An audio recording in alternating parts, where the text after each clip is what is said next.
that had been screaming into the void for 300 cycles. Their civilization was old, older than most stars in their region of space. They had built cities that floated between worlds, created art that took centuries to complete, and developed philosophies so complex that other species studied them like sacred texts. They were peaceful. They had been peaceful for 6,000 years.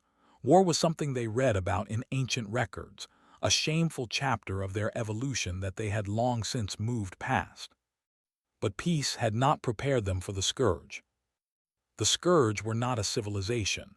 They were a hunger-given form, a hive species that moved from system to system, consuming everything biological, stripping worlds down to bare rock, and then moving on. They did not negotiate. They did not communicate. They simply fed. When the Scourge arrived at the outer colonies of the consortium, they tried diplomacy first. They sent greeting ships filled with gifts and messages of friendship. The Scourge ate the ships. They ate the crews. They ate the colonies. By the time they understood what they were facing, they had lost 4 worlds.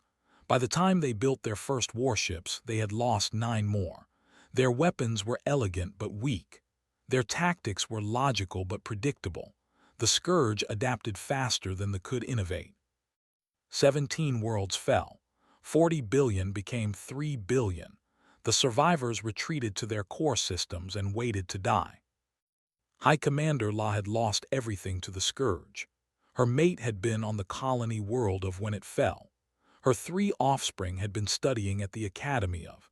She had watched the feeds as burned, had seen the swarm descend on the Academy's silver towers, had heard the screams cut off one by one. She should have died with them. Instead, she survived to lead what remained of the defense fleet, 23 ships against a swarm that numbered in the thousands. It was hopeless. She knew it was hopeless, but she kept fighting because fighting was all she had left. It was La who authorized the desperate transmission. The Axiom Collective had been legends even when they were young, an ancient race of peacekeepers who had uplifted dozens of species from extinction, who had ended wars and healed worlds. They had disappeared 10,000 years ago, but their relay stations still functioned, scattered across the galaxy like breadcrumbs leading to a savior who might no longer exist. They did not encrypt their transmission. They did not hide their coordinates. They were beyond pride, beyond caution. They screamed their location into the void and begged anyone who could hear to send help. The signal bounced from relay to relay, crossing distances that light itself would take centuries to travel. It passed through dead systems and dying stars, through regions of space where no one had spoken in. And then, by accident or fate, it found a frequency that they had never intended to use. A frequency that led to a small yellow star in an unremarkable arm of the galaxy. A frequency that led to Earth. Was not supposed to be at the telescope that night. He was a graduate student at the University of New Mexico, 26 years old, drowning in student debt, and 6 months away from finishing a thesis that no one would ever read. His official research was on pulsar timing arrays. His unofficial hobby was SETI scanning, which he did on nights when the facility was empty and no one would notice him borrowing telescope time. He did not believe he would find anything. He did it because it was fun, because staring at data streams made him feel like he was part of something larger than his small, struggling life, because the universe was vast and strange and full of mysteries, and even if he never solved any of them, he could at least look. The signal came through at 3:47 a.m. on a Tuesday in March. At first thought it was interference. Radio telescopes picked up all kinds of noise, car engines, microwave ovens, satellites passing overhead. But this signal was different. It had structure. It had patterns. It repeated in ways that could not be random. He spent 4 hours analyzing it before his hands started to shake. The signal was mathematical. It used prime numbers as a base, establishing a common language before moving on to more complex concepts. It contained what looked like astronomical coordinates, and buried within the data, repeated over and over, was a pattern that eventually recognized as a countdown that was almost finished. Did not sleep for the next 3 days. He pulled in colleagues, swore them to secrecy, and together they worked to decode the transmission. What they found changed everything. The signal was a distress call. The beings who sent it called themselves the. They described their civilization, their history, their desperate situation. They described the scourge in clinical detail. They included biological profiles, attack patterns, everything they had learned about their enemy in their losing war. And they begged. They begged anyone who could hear them to send help. They gave their coordinates freely, hiding nothing, because they had nothing left to hide. Read the translation with tears in his eyes. Somewhere out there, 400 light-years away, an entire civilization was dying, and they had reached out into the dark hoping that someone, anyone, would answer. Within 72 hours, the secret was out. Governments learned. Militaries mobilized. The news broke across every channel, every platform, every screen on Earth. Humanity was not alone in the universe, and their first contact was a cry for help from a species they had never met, facing an enemy they could not imagine. The world went mad. Stock markets crashed. Religious leaders declared the end times. Riots broke out in major cities. People hoarded food and water as if aliens were about to invade, even though the transmission came from a species that was being invaded themselves. But beneath the chaos, something else was happening. In military command centers and university labs, in government bunkers and private research facilities, people were reading the data. They were studying the scourge. They were analyzing tactics and attack patterns. And they were recognizing something familiar. The scourge were efficient predators. They overwhelmed through numbers, adapted to resistance, and exploited weakness with mechanical precision. They were terrifying. But Earth had predators too. Earth had parasites, plagues, and swarms. Earth had locust clouds that darkened the sky and ant colonies that stripped forests bare. Earth had species that specialized in nothing but consumption. And Earth had humans, a species that had fought its way to dominance through sheer, stubborn, creative violence. A species that had faced extinction-level threats and survived through adaptation, cooperation, and an absolute refusal to die quietly. Stood in a conference room filled with generals and scientists, looking at a screen that showed the distress call. "They're asking for help," he said. "We can't reach them in time, our ships are too slow, but we can answer. We can send them what we know." A general leaned forward. "What do we know that they don't?" Thought about human history, the wars, the plagues, the famines, the countless times humanity had faced overwhelming odds and found a way to survive anyway.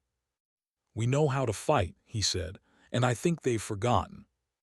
The first week after the announcement was the worst week in human history. Every government on Earth claimed authority over the situation. The United Nations held emergency sessions that turned into shouting matches. Religious leaders demanded answers that science could not give. Television preachers declared that the aliens were demons sent to test humanity's faith. Conspiracy theorists claimed the entire thing was fake, a government plot to control the population. Stock markets did not just crash. They stopped functioning entirely. Banks closed their doors. Grocery stores were emptied in hours. People who had never owned a gun bought weapons and ammunition. Families built bunkers in their backyards. Suicide rates spiked. So did birth rates. Humanity reacted to the news of alien life the way it reacted to everything, with chaos, fear, and a desperate scramble for control. But beneath the surface, something different was happening. General Sarah Mitchell had served in 3 wars and commanded forces on 4 continents. She had seen humanity at its worst and occasionally at its best. When the transmission crossed her desk, she did not panic. She did not pray. She read the data, studied the enemy profiles, and called a meeting. The people who gathered in the Pentagon's secure conference room were not politicians. They were problem solvers. Military strategists, biologists, historians, engineers. People who looked at impossible situations and asked how to make them possible. "They are losing," General Mitchell said, pointing to the translated data on the screen. "They've lost 17 worlds. Their population has dropped from 40 billion to 3 billion. At current rates, they'll be extinct within 2 cycles. That's about 6 years in our time." A biologist named Doctor raised his hand. "General, with respect, why are we discussing this? We can't help them. We don't have faster-than-light travel. We can barely get to Mars." "We can't send ships," Mitchell agreed. "But we can send information. Radio waves travel at light speed. They are 400 light-years away, but their relay network can compress that to months. We can talk to them." "Talk to them about what?" asked a historian named Professor. "We don't know anything about their technology, their society, their military capabilities." Mitchell smiled grimly. "We know about their enemy." She pulled up the Scourge data on the main screen. The room fell silent as they studied the profiles.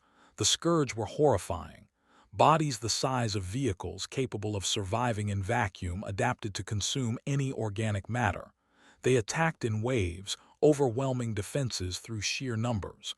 They did not retreat. They did not negotiate. They simply kept coming until everything was dead. "They're a swarm species," Doctor said quietly, "like locusts or army ants." "Exactly," Mitchell said. "And how do we deal with locust swarms on Earth?" The room went quiet. Then slowly people began to speak. They talked for 18 hours.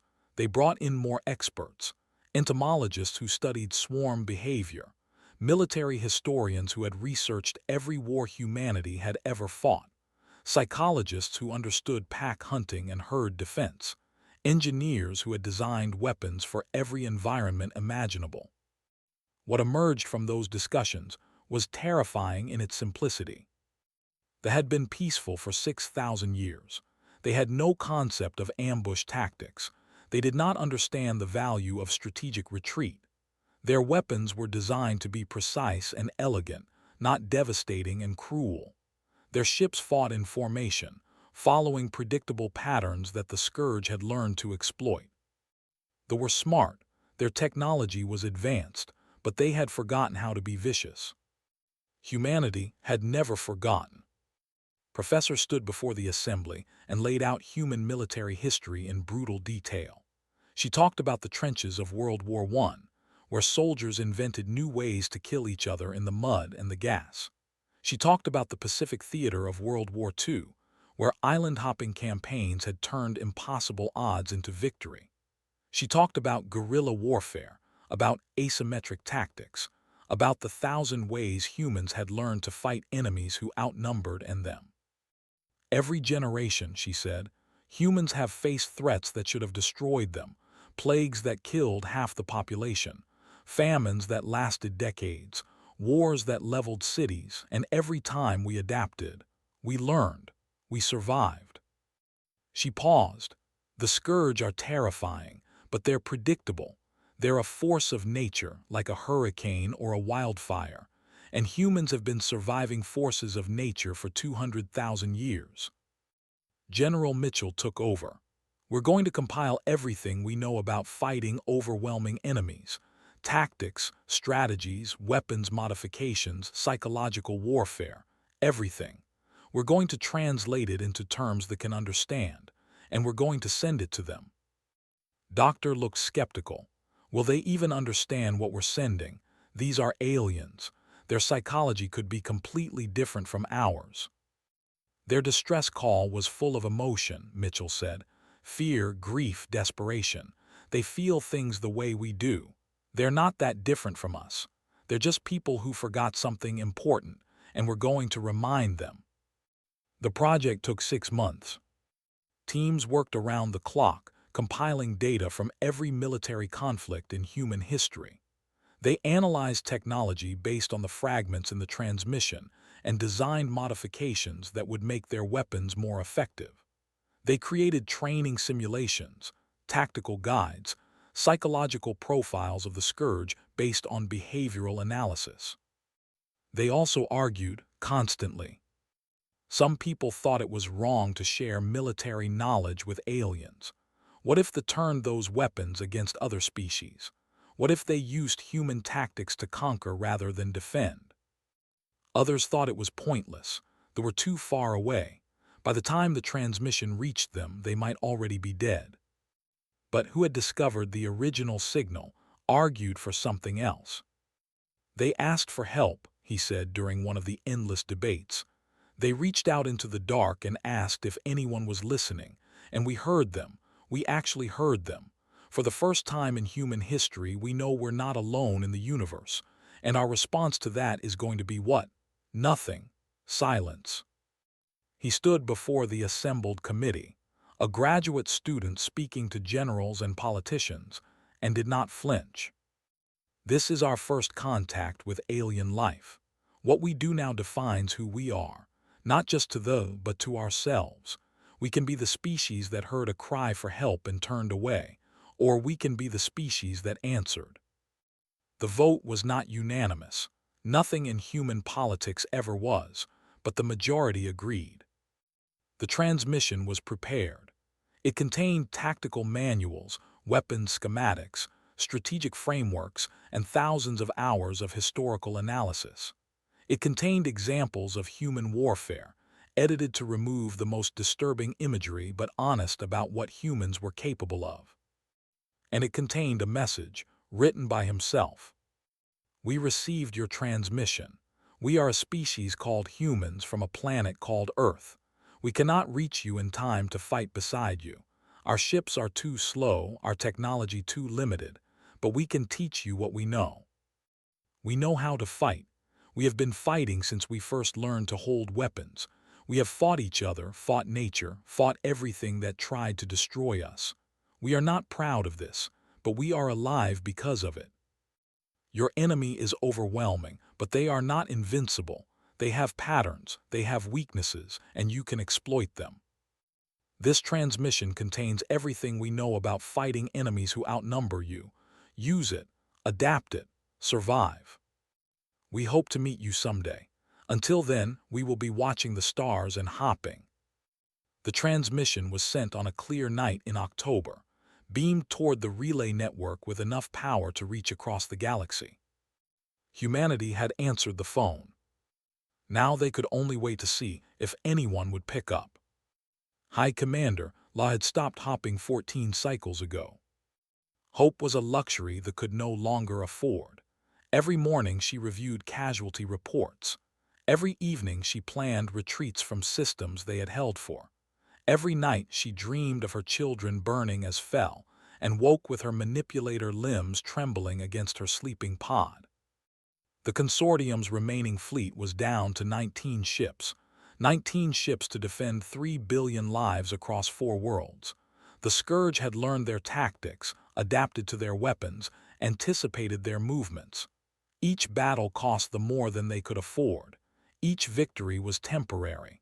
Each defeat was permanent. When the alien transmission arrived, La almost deleted it. The communications officer who brought it to her attention was young, barely old enough to serve. He approached her command platform with the hesitation of prey approaching a predator, holding a data crystal like it might explode.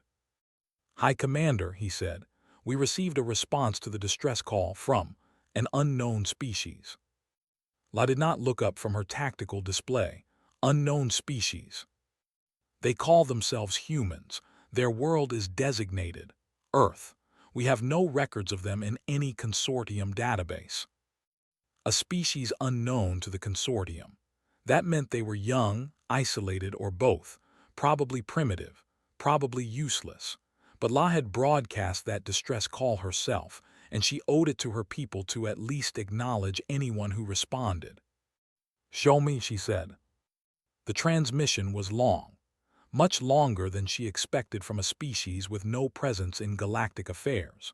She prepared herself for religious condolences, for philosophical platitudes, for the empty comfort that younger species often offered when confronted with tragedy beyond their understanding. What she found was something else entirely. The humans had sent tactical data, thousands of files containing strategies, weapons modifications, training simulations, and historical analyses. They had studied the distress call, extracted every piece of information about the scourge, and produced a comprehensive manual for fighting them. La spent 3 days reviewing the material. At first, she was confused. The concepts were alien in ways that went beyond language barriers. The humans talked about ambush tactics and strategic withdrawal and psychological warfare. They referenced historical conflicts on there with names that meant nothing to her. They included diagrams of weapons that seemed designed for nothing but destruction. Then she began to understand. They had approached war as a problem to be solved through superior technology and logical tactics. They built better shields, stronger weapons, faster ships.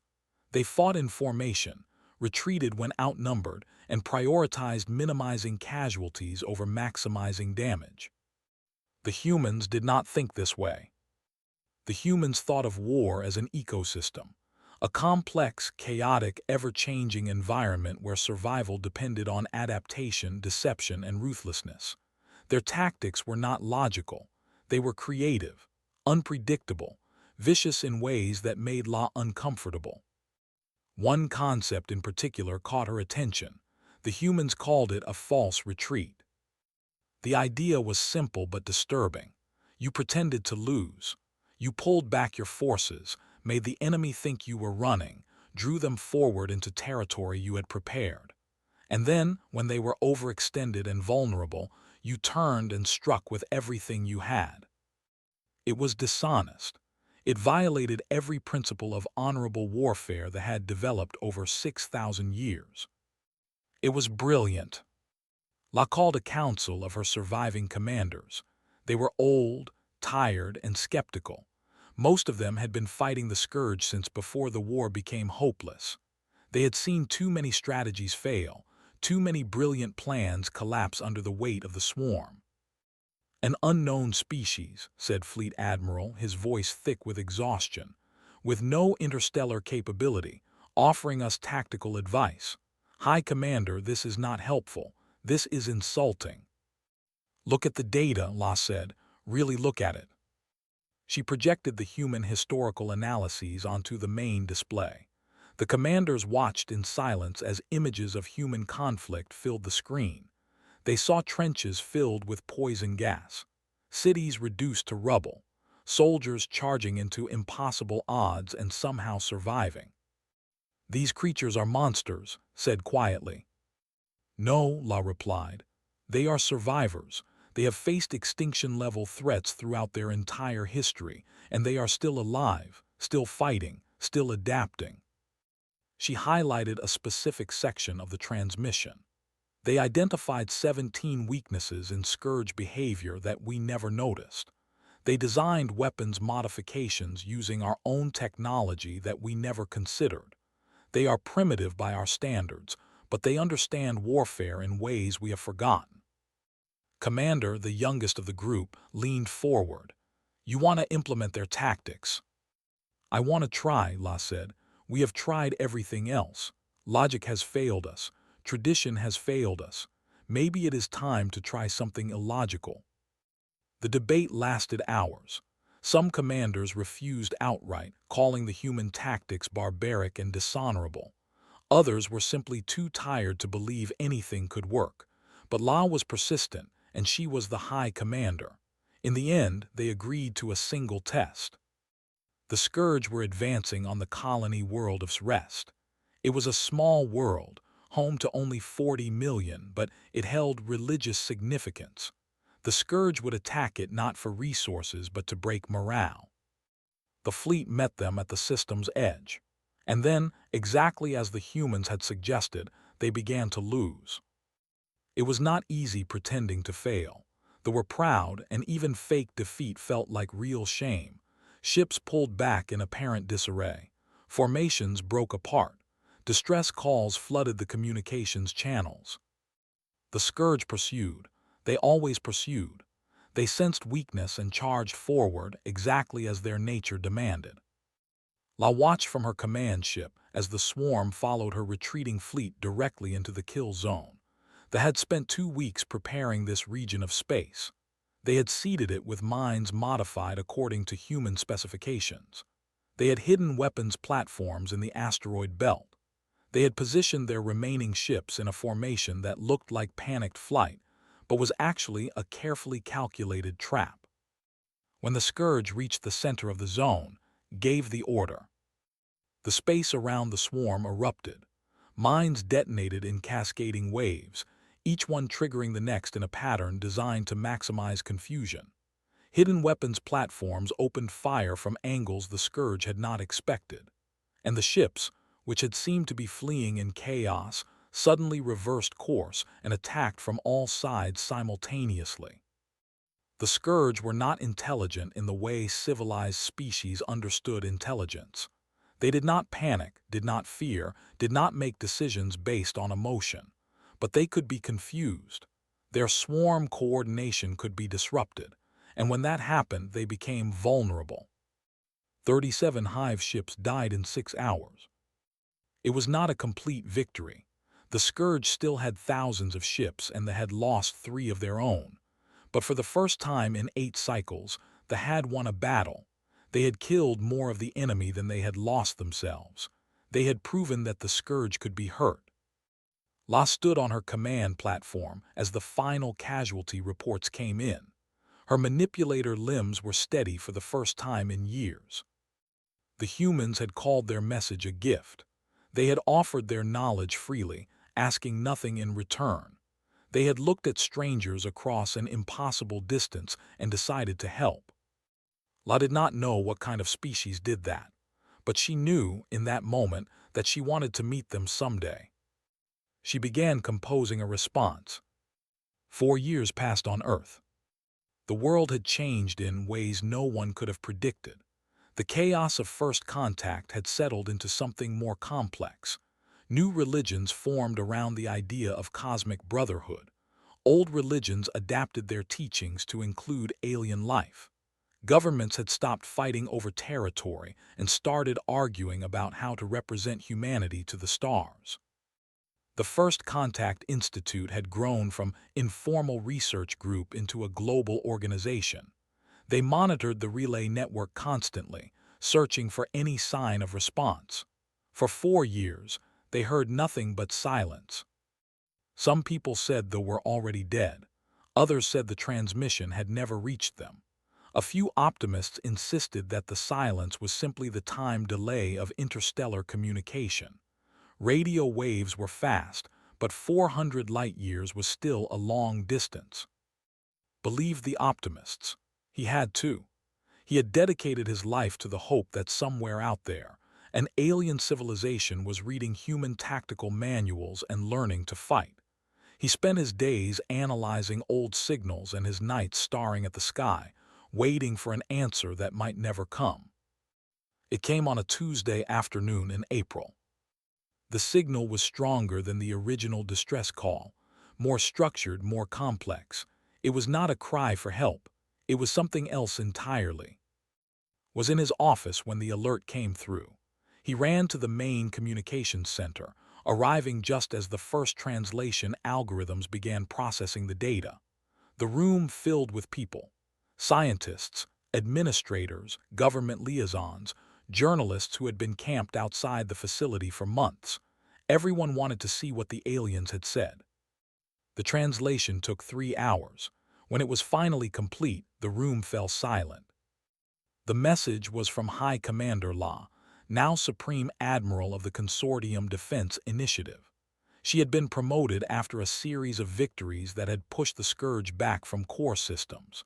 She wrote clearly, precisely, with a directness that cut through the formal diplomatic language.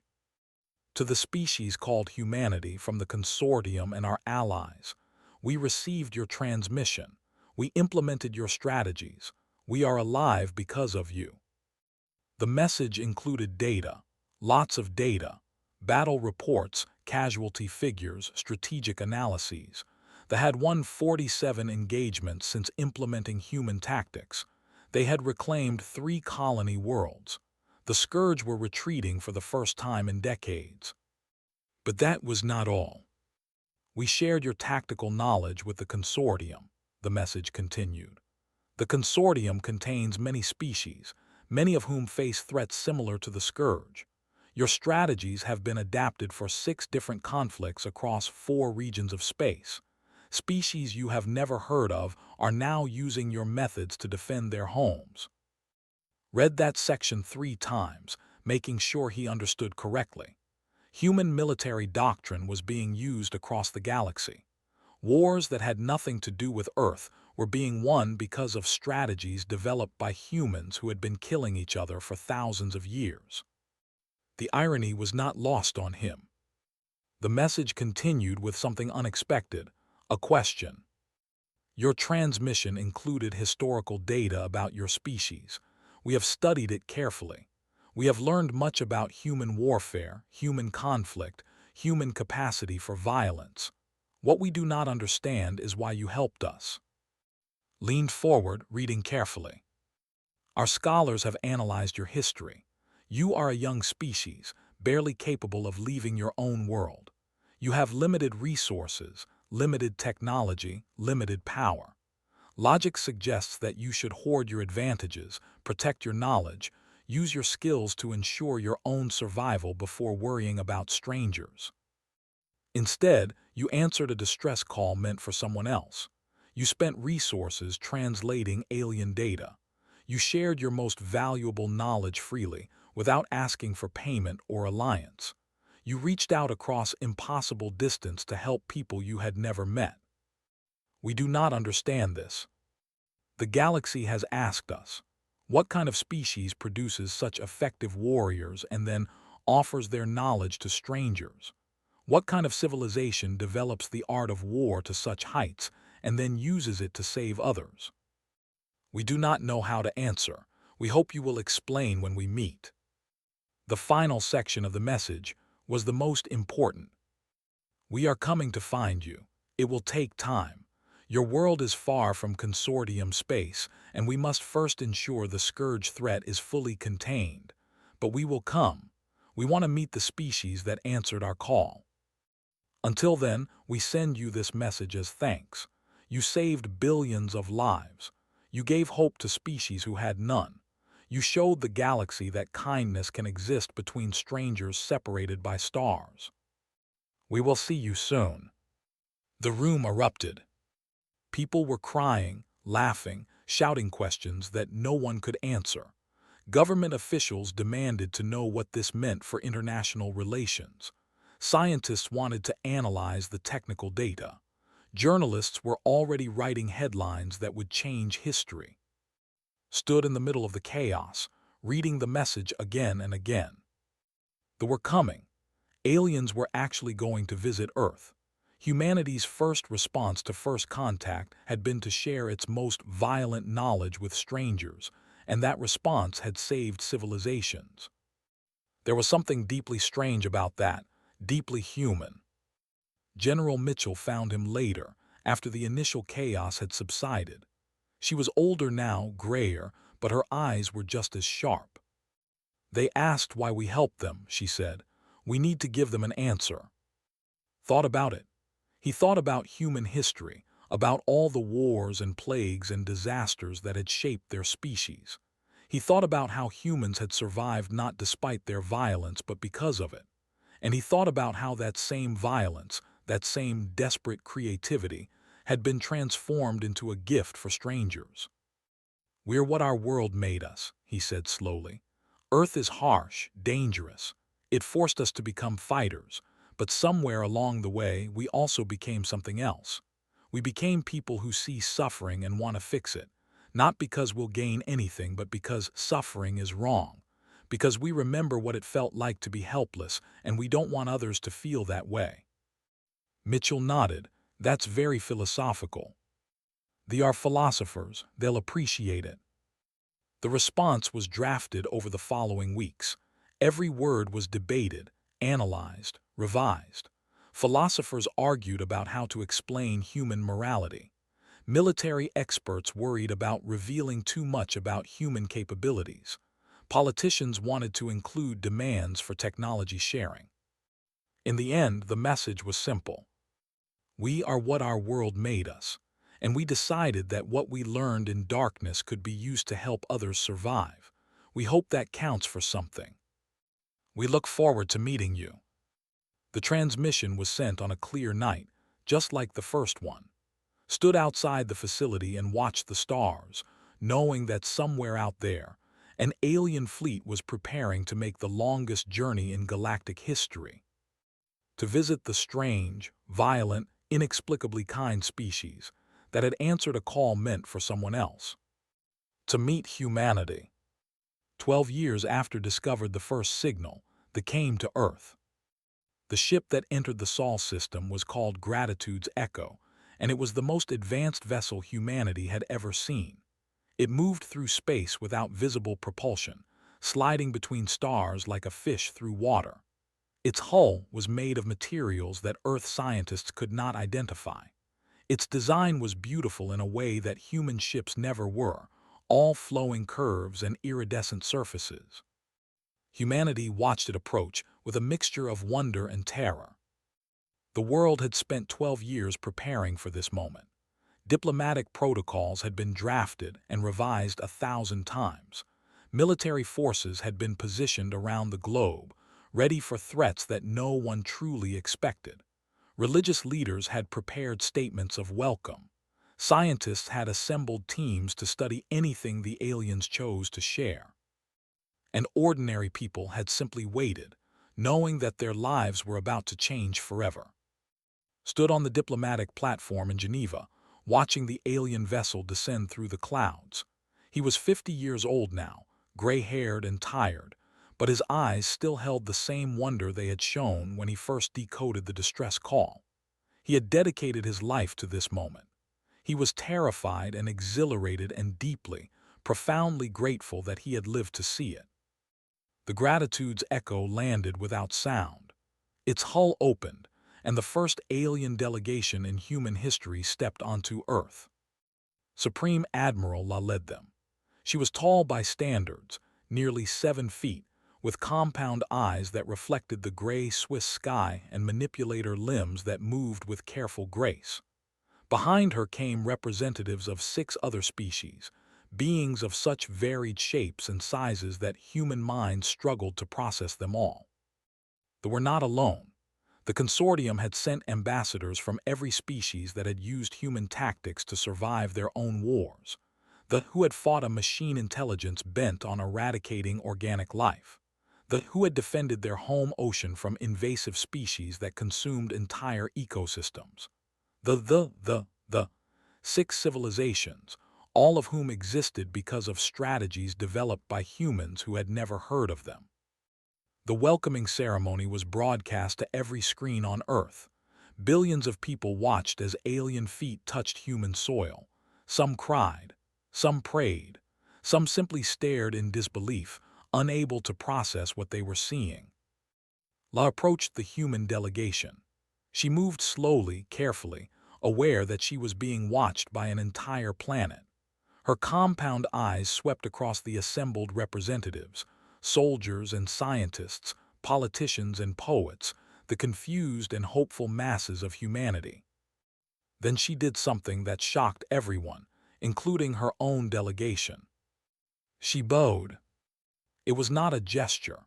They did not bow, but she had studied human culture for 12 years, learned their customs and their meanings, and she knew that this action would communicate more than any words could.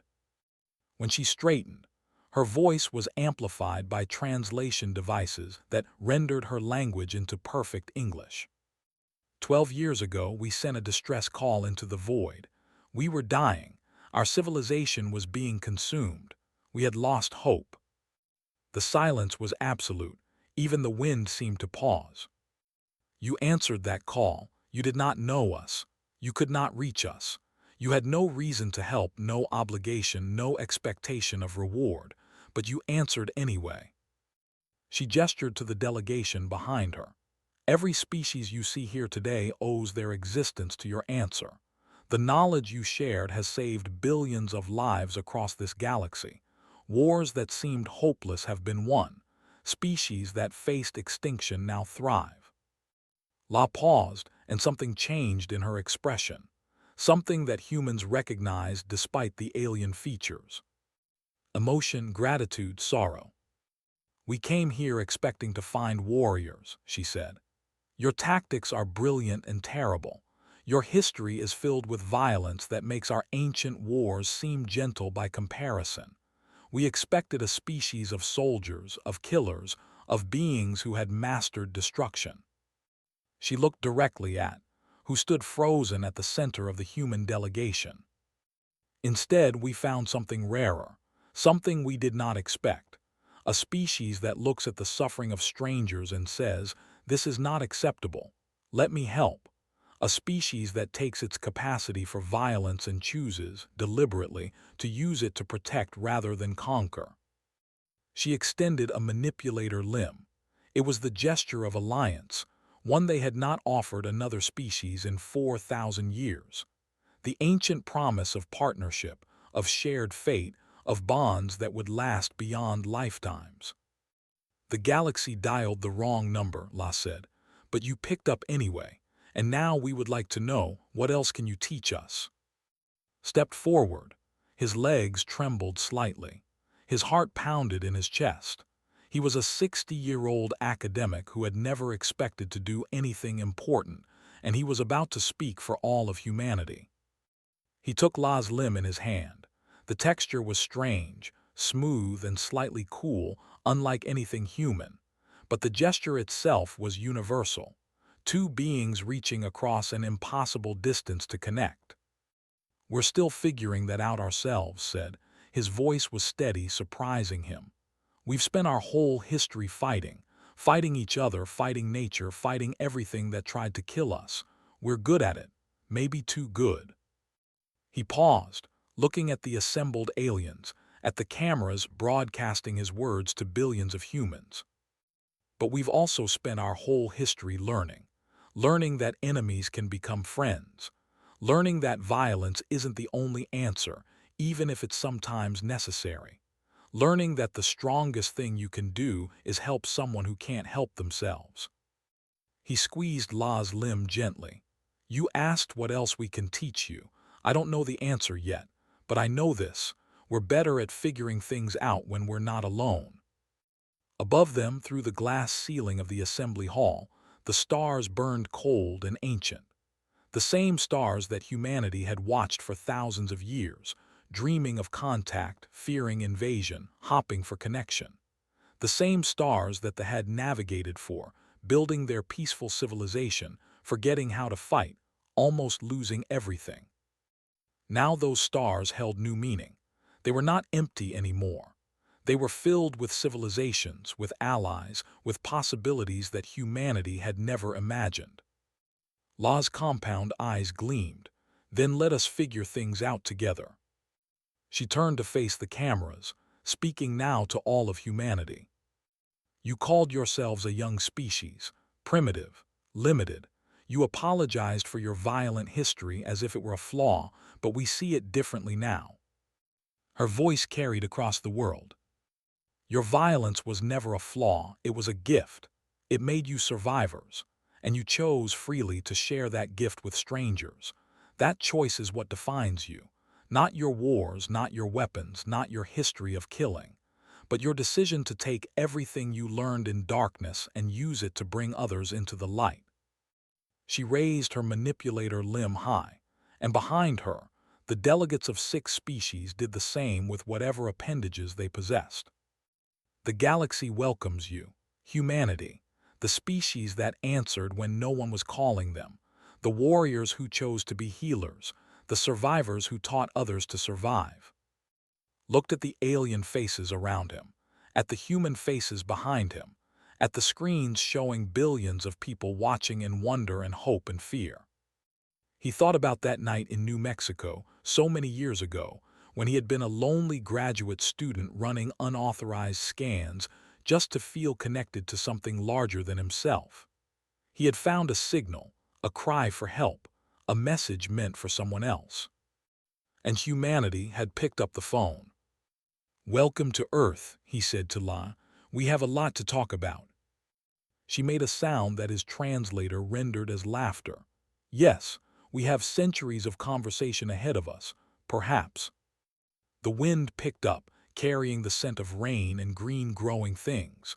Somewhere in the crowd, a child asked her mother if the aliens were friendly. The mother said yes. It was true. High above in the cold depths of space, the stars continued their ancient dance. Somewhere out there, the scourge still lurked and other threats besides. The galaxy was not safe. It would never be completely safe. But humanity was no longer alone in facing it. And that made all the difference.